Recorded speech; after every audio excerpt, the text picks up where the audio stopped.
Coming up at New Day at Arirang, South Korean President Moon Jae-in arrived in Budapest on Tuesday for a series of summit talks with the leaders of Hungary, Poland, the Czech Republic, and Slovakia, as South Korea seeks to bolster ties with Eastern European nations. South Korea on Tuesday signed the Global Methane Pledge, joining more than 90 countries, vowing to cut releases of methane by 30% by 2030.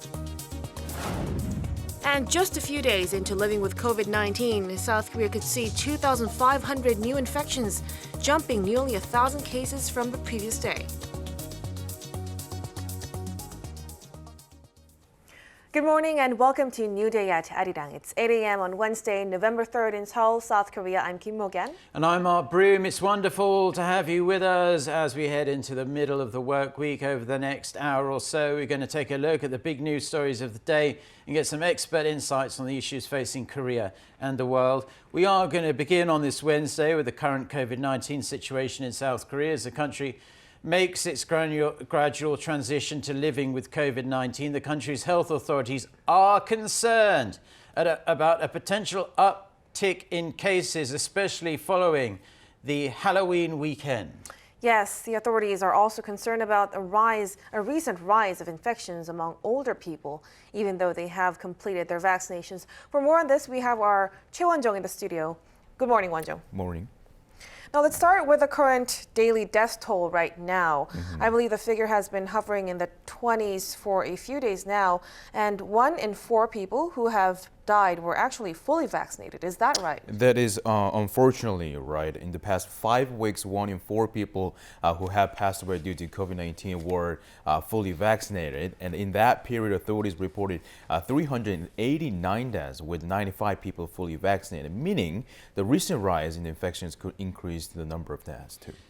And do we know the reason behind this uptick in the number of COVID-19 deaths, despite the fact that the vast majority of senior citizens in South Korea are fully vaccinated? Yes, the authorities said it's because more infections have been reported among the people above age of 60, and many people in their 60s used to or have underlying conditions which increased the chances of them becoming severely ill from COVID or dying later on.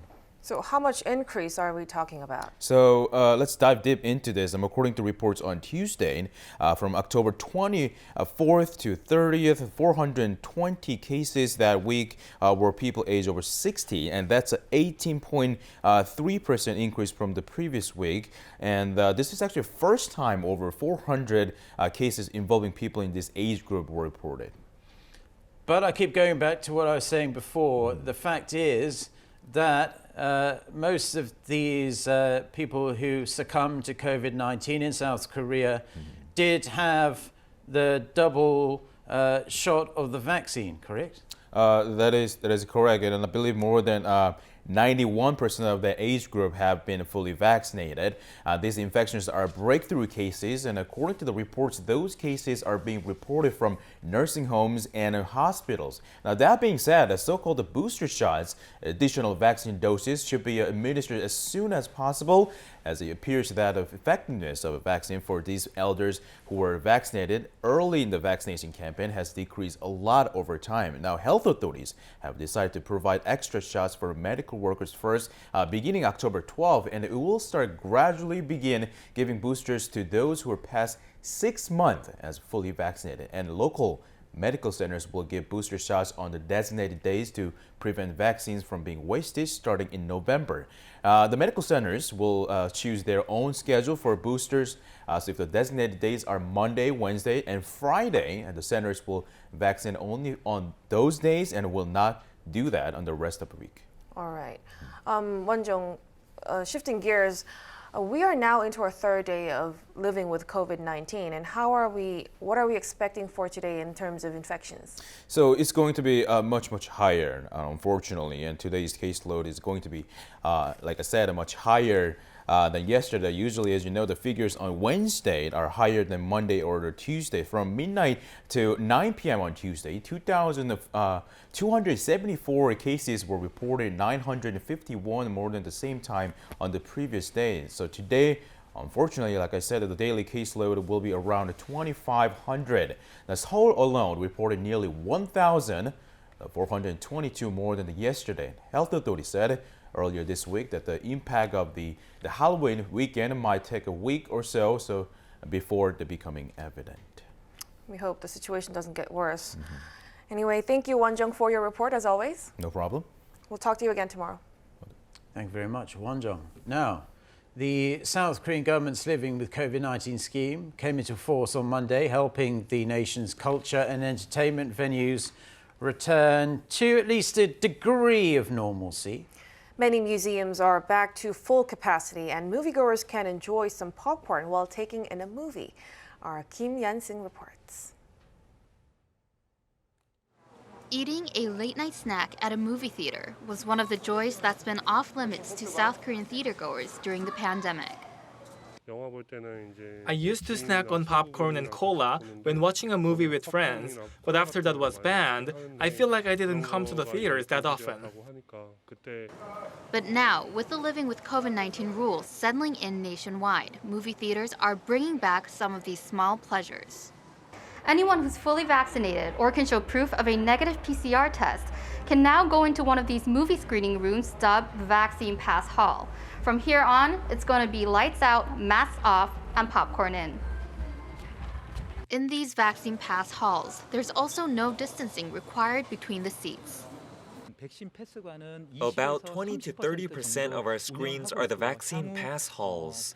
We plan to gradually increase these halls after monitoring our customers' response.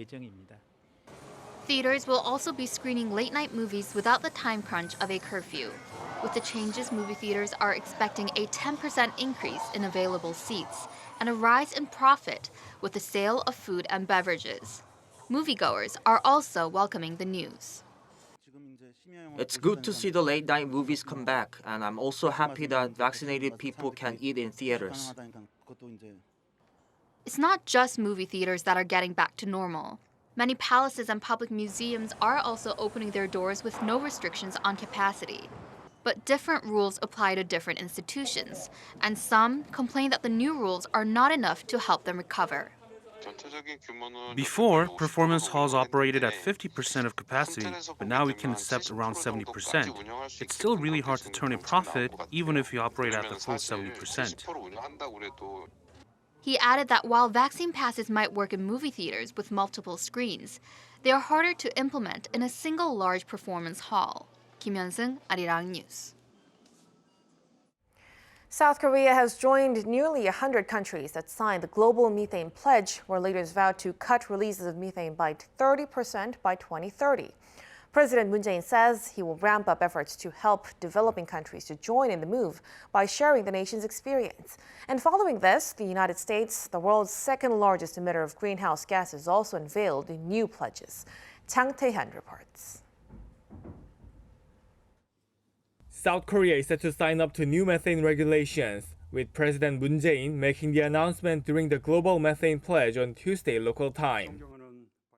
에너지, 농축, 수산, 폐기물 분야에서 구체적인 감축 계획을 세우는 것은 물론 매립지와 처리 시설에서 메탄 가스를 회수하여 에너지로 재활용하는 방안도 모색하고 있습니다. He added that South Korea will help other developing countries cut methane emissions by sharing policies, experience, and technology. This comes after nearly 90 countries are set to join the US and the European Union to cut the world's methane emissions by 30% by the end of 2030. In a similar move, US President Joe Biden on Tuesday also unveiled plans to cut methane emissions. The new rules proposed by the Environmental Protection Agency are aimed at slashing methane emissions for new and existing oil and gas infrastructure. The U.S. methane emissions reduction plan will coincide with the UN Climate Conference in Glasgow, Scotland. Methane is the second major cause of climate change, right after carbon dioxide. Data from the UN Environment Program suggest that methane emissions have been responsible for about 30% of global warming since pre-industrial times.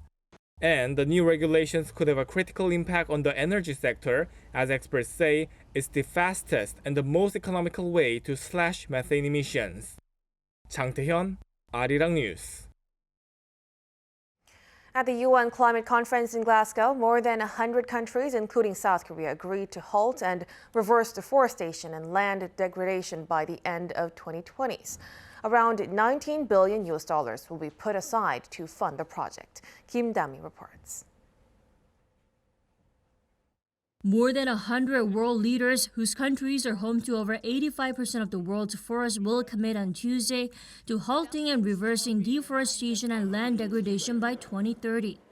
It'll be the first substantial deal announced at the COP26 climate talks in Glasgow. Called the Declaration on Forest and Land Use, the pact involves countries with significant forest tracts, including as Brazil, Indonesia, Canada, the Democratic Republic of the Congo, and Colombia. According to a statement from the office of British Prime Minister Boris Johnson, the declaration will cover forests totaling more than 13 million square miles, which is almost 340 times of the size of South Korea. Calling the pledge unprecedented, Johnson said the world will have a chance to end humanity's long history as a nature's conqueror and instead become its custodian. The project will be funded with more than $19 billion in public and private funds, backed by countries including the US, France, Canada, and Germany. In fact, starting next year, 12 countries, including the UK, have pledged to inject around $12 billion of public funding until 2025 to help developing countries from tackling wildfires to restoring degraded land. The World Resources Institute says forests prevent carbon emissions from warming the climate by absorbing roughly 30% of the emissions. But the world continues to lose its natural climate buffer, including a forest area larger than the UK just last year. Kim Dami, Arirang News. Numerous countries at the UN Climate Conference have been putting forward their updated plans on how they plan to achieve carbon neutrality by 2050. However, are these measures, and most importantly, the goal of reaching net zero emissions, feasible, or are they little more than a pipe dream? Lee Kyung-eun reports. Carbon neutrality is basically bringing carbon emissions to zero. There are several ways to do it. First is reducing the amount of carbon emissions compared to current levels, like transitioning from coal power plants to LNG or liquefied natural gas power. Second is producing zero carbon emissions by replacing all sources of CO2 with renewable energies. But in reality, carbon cannot be eliminated entirely. There is the carbon that already exists in the air, and there will still be some CO2 emitted even when developing cleaner energy sources like hydrogen. This is where CCUS, or carbon capture, utilization, and storage, comes in to realize carbon neutrality. It is the combination of CCS, storing captured carbon underground, and CCU, upcycling the materials. Fuel, diamonds, baking soda, and plastics are among those products that captured CO2 can produce. South Korea has been actively developing the technologies, with KEPCO leading the country's efforts. The company has been operating a CCUS plant in the city of Poryong. The 10-megawatt facility is capable of capturing 200 tons of CO2 every day. One fully grown tree has been found to absorb 220 kilograms of CO2 each year. Because the facility can absorb 70,000 tons each year, that's equivalent to some 3 million trees. KEPCO is using the captured carbon to making dry ice, as well as catalysts for growing plants. It is also making baking soda and is planning to commercialize the product on a large scale. South Korea has now reached the same level as other advanced countries in terms of capturing CO2, but when it comes to utilization and storage, we're still lagging a bit behind. But the researchers said the developments on storage and utilization would accelerate in the coming months with the country's declaration to go carbon neutral. Lee Kyung-eun, Arirang News. Right, it's that point in the programme where we cross over to our Oceong for global insight and an in-depth look at important developments in world affairs.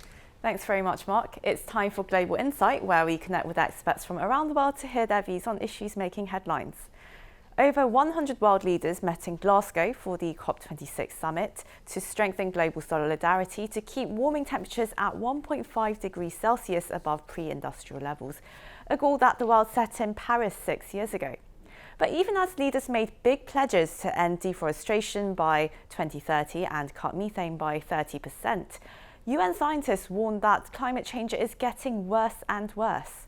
Today, we take a look at the new promises made to fight climate change by leaders around the world and whether they can do more. For this, we connect with Professor Miriam Ivanova, Director of the Centre for Governance and Sustainability at the University of Massachusetts and author of The Untold Story of the World's Leading Environmental Institution, UNEP at 50 this year. And we also have joining us today on the programme Professor Richard Steiner, founder and director of Oasis Earth, who authored Oasis Earth Planet in Peril, which is out now and available to download for free. Well, thank you both so much for joining us this morning. And, well, we have a lot of ground to cover. So let's start with you, Dr. Ivanova. Now, world leaders, they agreed on Tuesday to end deforestation in the world by 2030. And that was a landmark deal that came out of this summit. And well, over 100 countries are going to sign this pact, and this includes Brazil, Russia, Indonesia, Congo, the US and the UK, which cover over 85% of the world's forests. And key parts of the plan, of course, include a $19 billion fund, as well as a pledge by over 30 large financial firms to stop investing in activities that are related to the damaging of forests. So, well, how significant is this achievement, first of all? Can we be very optimistic about this new pact? Thank you, and it's great to be with you tonight for us, and good morning to you. This is a significant achievement indeed. The agreement on forest is significant. The question is, will it be implemented? So we have to be optimistic, but we also have to keep our eyes open and shout as necessary. Because in 2014, we had a similar agreement. We had the New York Declaration on Forests, where 37 countries agreed to halve deforestation by 2020 and to end it by 2030. We're now 2021. We have not halved deforestation. So this agreement is significant because it brings more actors. There are 110 countries, and as you mentioned, there are key countries here that were not present in the last agreement. Brazil, China, Russia, that they didn't sign the last agreement. So we hope that this time they will implement it. There's also more funding, and the ambition is greater. I would like to bring your attention to one issue here that is new. It is not only to end deforestation by 2030, but to actually reverse it, which was not part of the previous agreement. And this, to me, this is a celebration of multilateralism with these 110 countries agreeing.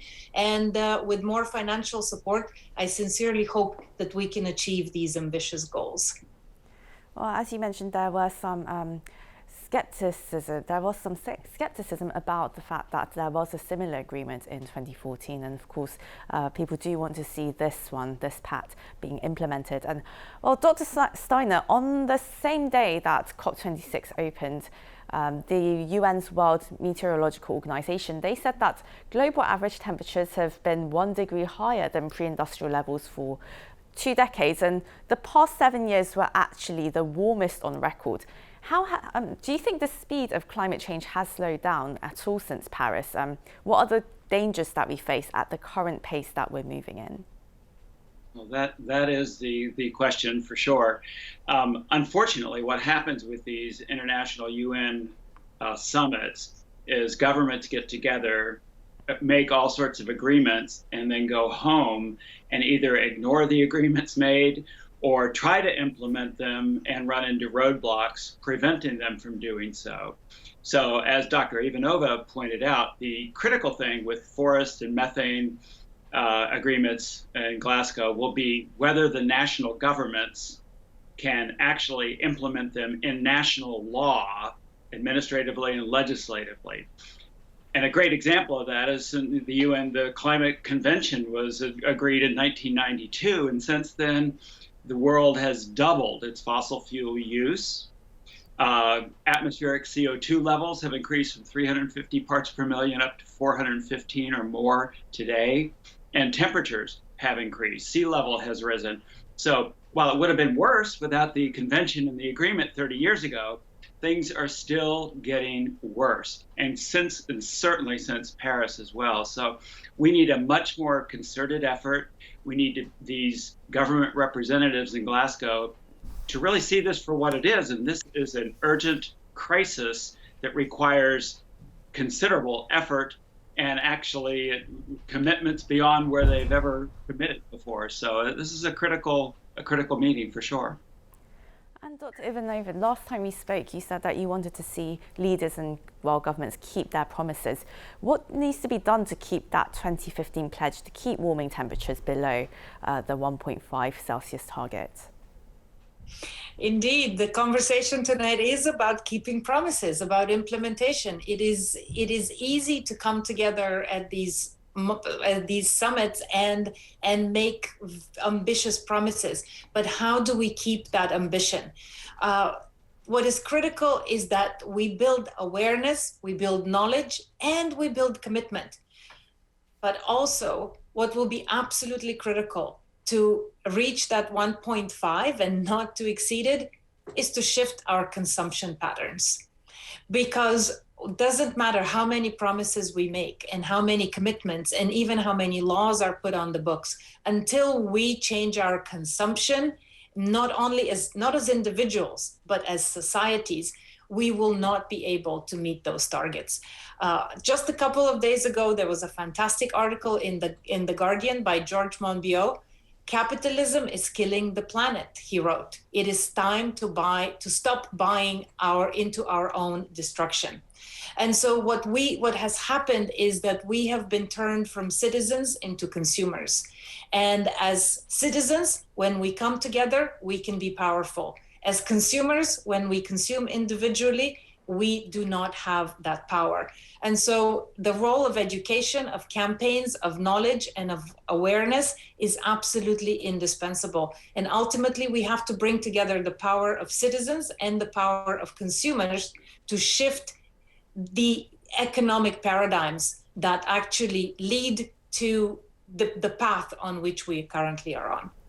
Also, it's very clear that everyone needs to take action, and it's urgent action that we need to take. But we do need leadership from the top, of course. And well, Dr. Steiner, the G20 leaders ahead of the climate summit, they didn't actually set a deadline for carbon neutrality for the year 2050, but they agreed to go carbon-free around the middle of the century. And at the climate summit itself, there were no details on implementing any kind of measure on ending the use of coal, which is the single largest source of carbon emissions. And well, Greta Thunberg said that the discussions in the summit venue were just blah, blah, blah, and wouldn't achieve very much. Do you think she has a point? Oh, absolutely. Yeah, Greta's wonderful. She sees clearly and speaks truth. And this is something we have been saying, not as eloquently as Greta for decades. But yeah, the governments make these promises, then go home and don't implement them. But the critical thing, the failure of a global agreement to not end new coal development in Glasgow is a huge failure of the summit. And that was due to the opposition of China, India, Russia, Eastern Europe, and Brazil. My suggestion is that the COP26 governments need to agree on a penalty regime, consequences, sanctions, political, financial, trade, and penalty scheme for these governments that are bad actors and not willing to join in good faith in resolving this problem. And that would certainly include China and Russia and India. And we need to offer financial assistance, a carrot and stick, financial assistance and technological assistance to these nations to get carbon free, but we also need to use this lever of penalties and sanctions to punish them if they're not willing to do what we know they need to do. So absent that, they need to implement a carbon tax. You know, that you mentioned the G20, they did agree to a 15% global minimum corporate tax, but now we need COP26, the Glasgow summit, to agree to a global minimum carbon tax, because as long as coal and oil are the cheapest fuel to use, obviously China and India and Russia and all the other countries are going to be using it. So we need to make it more expensive than the low carbon alternatives. So. And Dr. Ivanova, what do you think about this? As Dr. Steiner just mentioned, Russia and China, they're planning to go carbon neutral by 2060 and India by 2070, which is a decade and 2 decades after most of the world reached their 2050 target. Do you think that these major polluters, particularly China, can be persuaded to improve their targets through diplomatic pressure, or do you think it's going to be futile? I think Dr. Steiner's point here about the carrots and the sticks, the incentives and the sanctions, is absolutely critical. And we have done this before. We have the Montreal Protocol on the depletion of the ozone layer.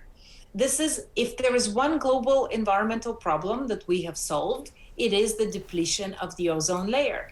And it was done through the Montreal Protocol that the UN Environment Program led and was absolutely critical in, where the United States led, where business actually led to the effort for alternatives. But the key issue with the Montreal Protocol and why it was successful is that it actually gave countries timelines, and it gave developing countries longer timelines, so through which they could achieve, they could completely reduce and eliminate the use of chlorofluorocarbons. It is very similar with these polluters, whether it's China or Russia or India.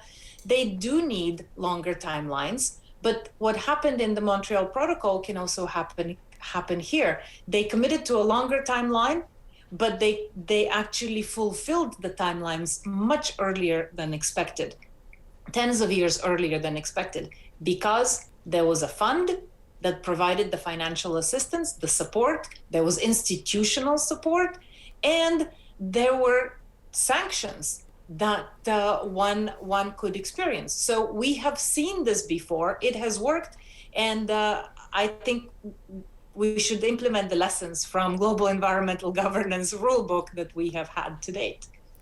Well, not only are there cross-border differences, but it's also very difficult to push through these pledges at home because of national politics, Dr. Ivanova. And well, US President Joe Biden, he recommitted the US to the Paris Climate Agreements, of course, and has on numerous occasions emphasized the importance of carbon neutrality. But civic groups in America, they've pointed out that 2,500 new oil and gas permits were actually authorized under the Biden administration, which has been in office for barely 11 months, while it actually took former President Donald Trump a year to reach that figure. Also, politicians in the US, like Joe Manchin, they're hindering progress on reducing pollutants. So what do you think the United States needs to do to lead by example, as Mr. Biden promised in Glasgow? This is actually a complex question, because these permits that the Biden administration approved were a vestige from the older system. They came about because they were already in the system. When President Biden campaigned for office, he promised to ban oil and gas permitting on federally owned land. And days after taking office, he signed a federal leasing moratorium, but it was extended only to new leases. So what happened is that all of the old applications were in the system, and applications started even pouring in after we lifted the lockdowns from COVID-19, and industry saw that there was a threat of what would happen down the road. And this is an example of the decentralized system in the United States. It is the Bureau of Land Management that actually approved these permits that were already in the pipeline. And that is why you see this very, very high number of approved permits, because of a decentralized regulatory system. But to lead by example, the United States has to do just that, set an example. And it hasn't done that. It has to create new rules and new regulations at home so that it gets at the root causes of the problems, not just the symptoms. And we need a different regulatory and legal system that actually bans pollution that is not paid for. Right, so it's not just about making fresh promises, but going through systematic changes within governments as well. And well, Dr. Steiner, what kind of targets or actions do scientists want to see in order to fight climate change effectively? Well, we need to be far more ambitious than where we are right now. We should have been where we are now 30 years ago. We had the science, we knew what was going on, we knew what was in store for us. But right now, governments have to do their job all around the world, including here in the United States. We've put more carbon into the atmosphere than any other nation, even though we're not the largest emitter today. So we have a responsibility. Governments have two principal instruments by which they operate: investment by tax and spend, and regulation and enforcement of those regulations. These governments that are represented in Glasgow are going to have to come back home and implement every agreement made at Glasgow, and then some, more aggressively. And Biden is trying to do that, but he's got a Republican blockade in Congress that is not permitting him to do it. But we need to find a way around that. Investment, we need massively more investment in the climate and energy transition than where we are today. There was a Green Climate Fund agreed by the international community over 10 years ago to fund $100 billion a year to developing countries to help them with climate issues. That would have been over $1 trillion by now, and only about $10 billion has been spent. So 1% of that has actually been paid.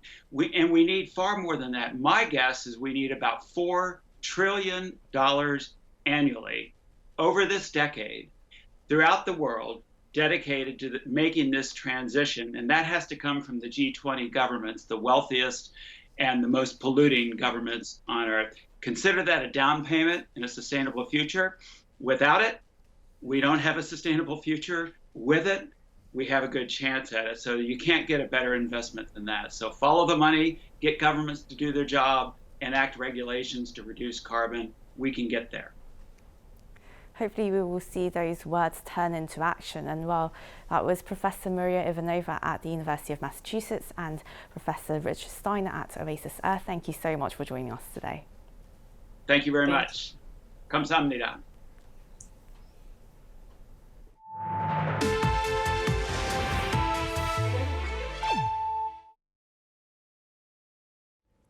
President Moon Jae-in arrived in Hungary late Tuesday for a state visit after wrapping up his stay in Glasgow for the UN Climate Conference. He started his schedule in Budapest by paying respect to the victims, mostly South Koreans, of a deadly boat collision on the Danube River a couple of years ago. Our Blue House correspondent Kim Min-ji, who is travelling with the president, files this report from Budapest. President Moon Jae-in began his visit to Hungary by paying respects to the 28 victims, mostly South Koreans, that were killed in a boat accident on the Danube River in 2019. Moon arrived in Budapest Tuesday evening for a state visit, the final leg of his 9-day Europe tour. A memorial to remember the deadly boat collision was inaugurated earlier this year.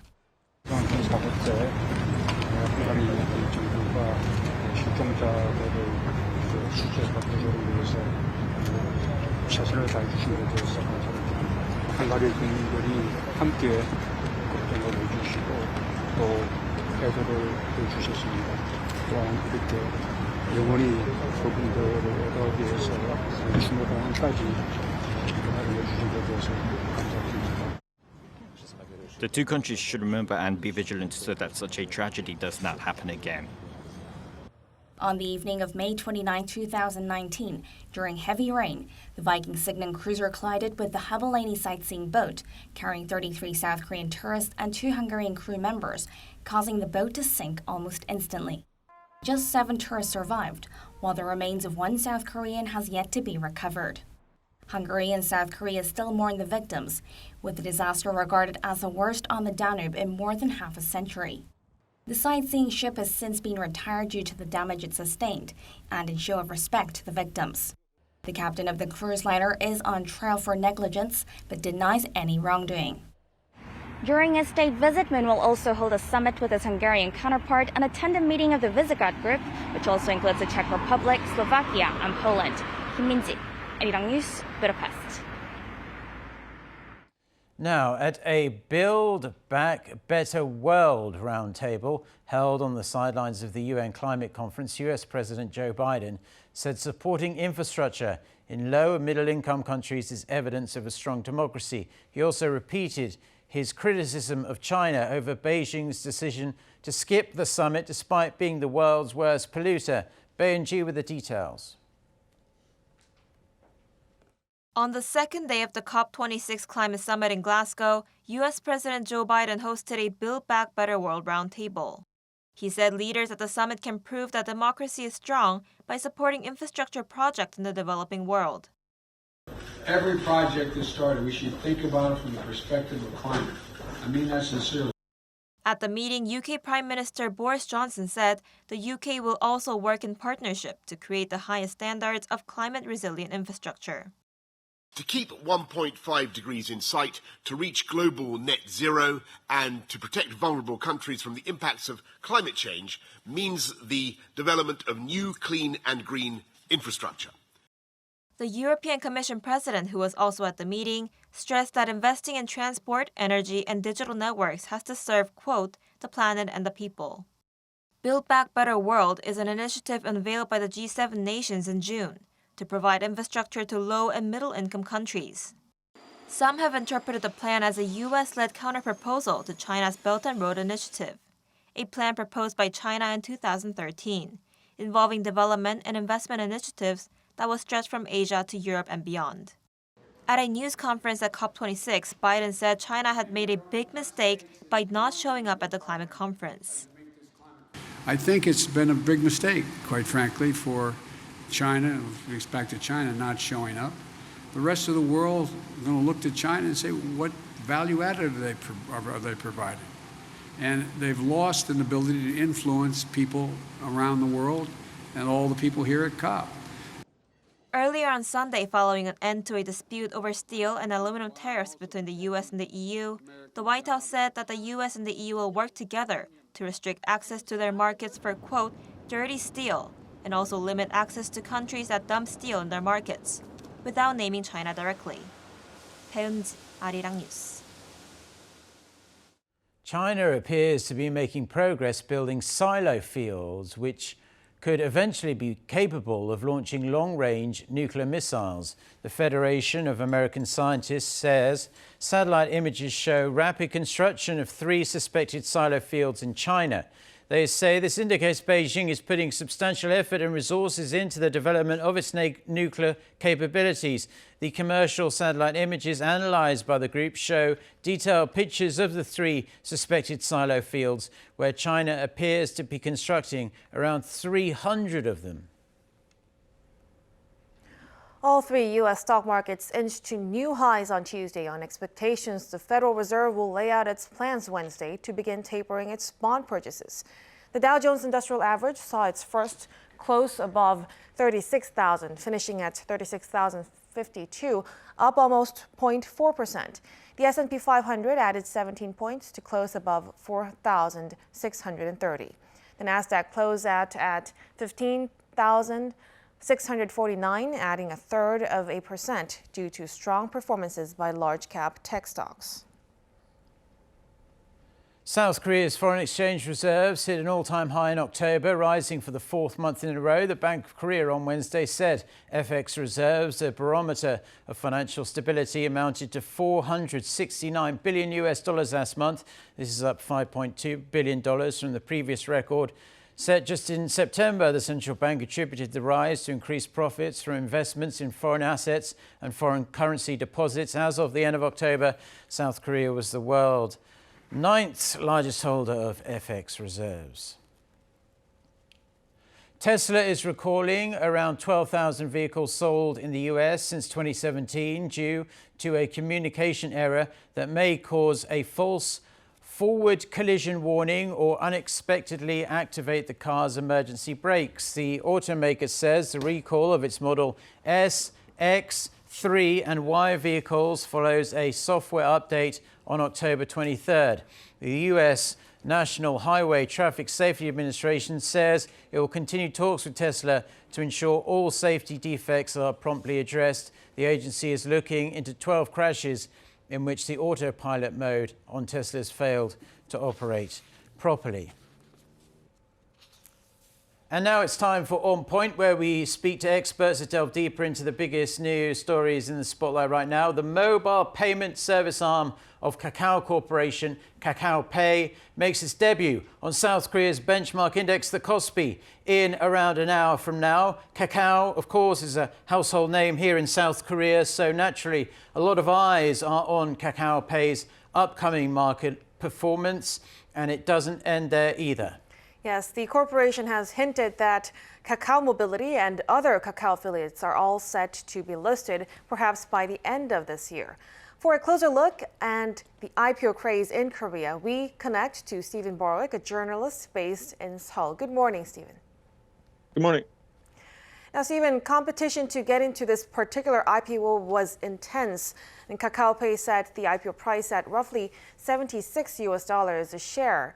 Are the majority of market analysts expecting Kakao Pay to bolt out the gates when trading opens, and do they forecast upward momentum for a sustained period?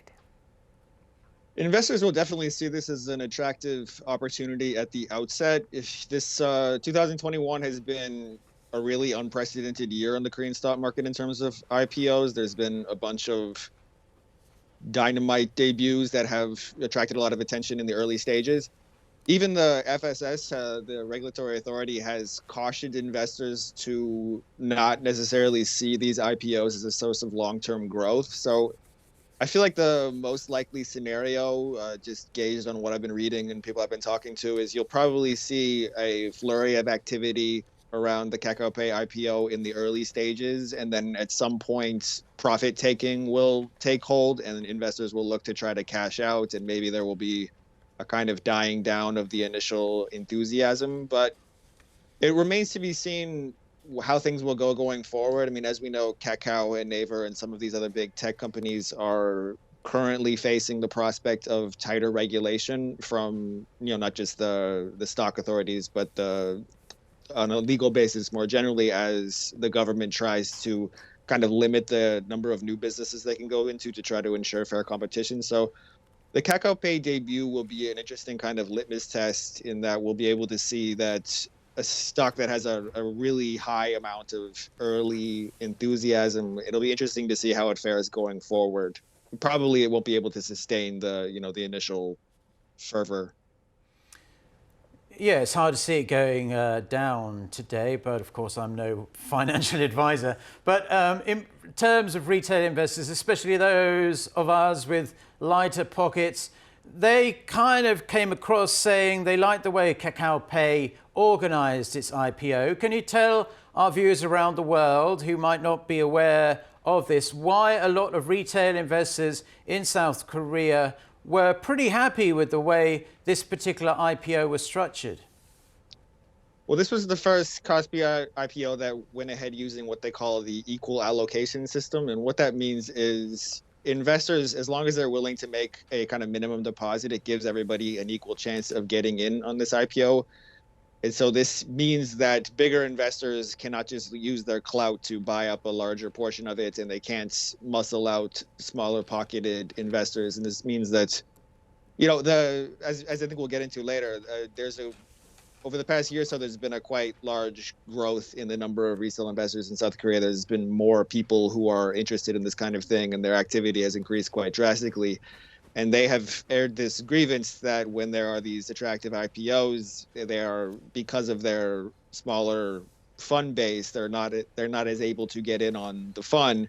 And so regulators put forth this system, and a lot of people feel like this is more fair. It it doesn't disadvantage smaller investors in the way that the previous system might have. So there will be a precedent set here, and it'll be interesting to see if this system can lead to a kind of more even or a wider distribution of funds, and more people being able to see retail investing as a profit gaining activity. Mm-hmm. And Stephen, we finally touched upon how Kakao Corporation likely has a number of other IPOs up its sleeve in the coming months. Tell us more about those and any other upcoming IPOs that are likely to cause a frenzy of excitement. Kakao Mobility is one that I know the company is planning, and that one intersects quite directly with Kakao's ongoing exchanges with the government over the possibility of tighter regulation. Kakao Mobility is based in the taxi business, and as we've seen in the past, South Korea's taxi business has a pretty powerful lobby, they have the government's ear on a number of things because the taxi business employs a lot of people, and they have been pretty resistant to new and innovative encroachments on their territory. We've seen, like there was the case of Tata last year, where the government stepped in and deemed this service illegal as it was encroaching on the traditional taxi business. And so before going ahead with that IPO, Kakao Mobility is kind of drawing back the scope of its business. I think they've had to withdraw one feature that allowed like customers to pay a little bit more and get a premium taxi or a quicker taxi. And so they're having to put forth a sort of pared down and a narrower range of businesses that they say they're going to enter. And perhaps in response to that, Kakao, when it comes to Kakao Pay and Kakao Mobility, they've talked more about branching over into overseas markets as a potential source of growth. I mean, that might be a way of showing investors that even though to some extent the writing is on the wall for these companies' expansion at home because the regulators see them as a threat to street-level businesses, they could possibly be able to convince investors that their growth prospects are stronger because they plan to move into other countries where they don't, as of yet, don't have a foothold.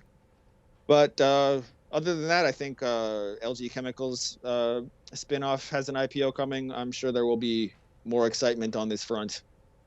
Well, certainly anything with Kakao's name attached to it will almost certainly do very well because it's such a well-known brand name here in South Korea. Stephen, wonderful job as always. Pleasure speaking with you. That was Stephen Borowick on the market debut that's coming up very shortly of Kakao Pay and the IPO mania gripping South Korea. Thank you very much. Thank you.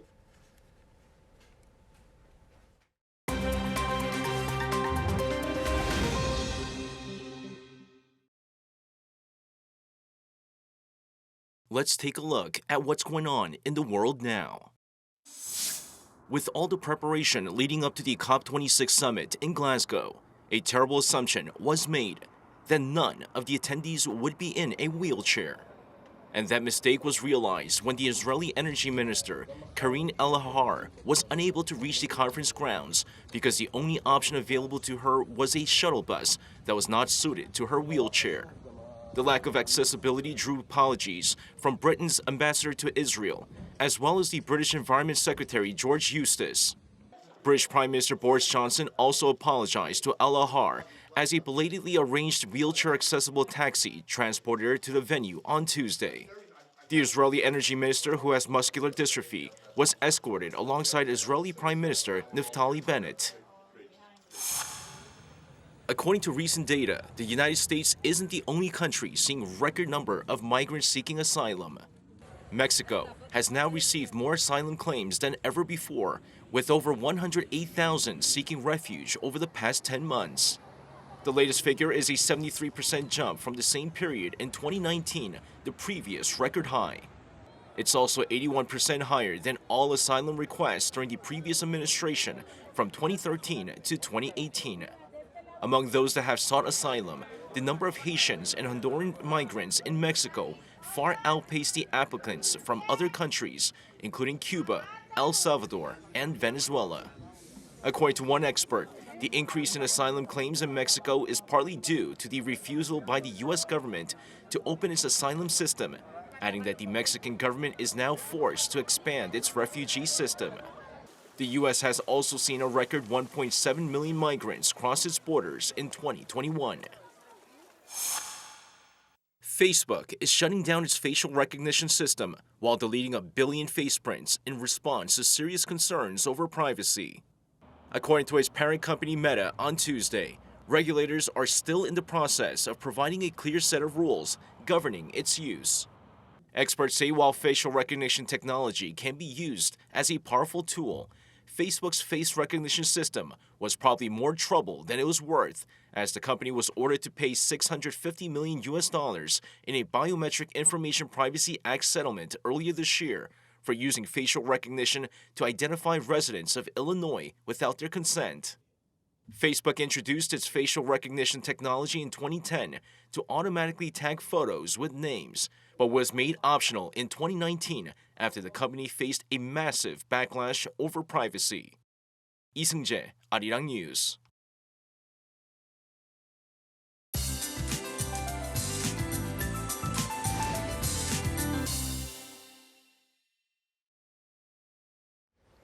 Good morning. We're looking at similar weather conditions to Tuesday, a chilly morning with a comfortable afternoon. A great day to enjoy the late autumn weather. But we are very close to saying farewell to autumn, so make the most of it while it's here. But those of us in the capital region and the rest of central areas will receive spotty rain tonight, along with thunder and lightning, just like last Sunday night, if you remember. It was another foggy start for inland areas, and morning temperatures are a couple degrees lower in the southern provinces this morning.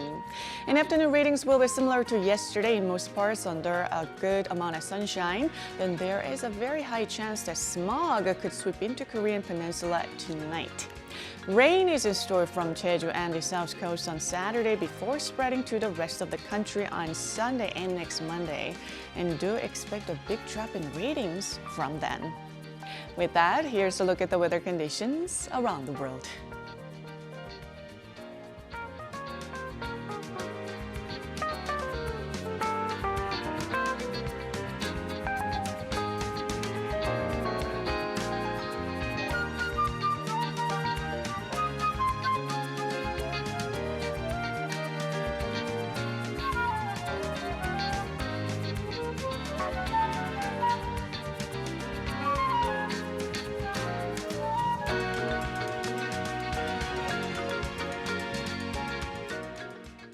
Well, that's where we're going to have to end this Wednesday edition of New Day at Arirang. Feels like we've packed an awful lot into this past hour.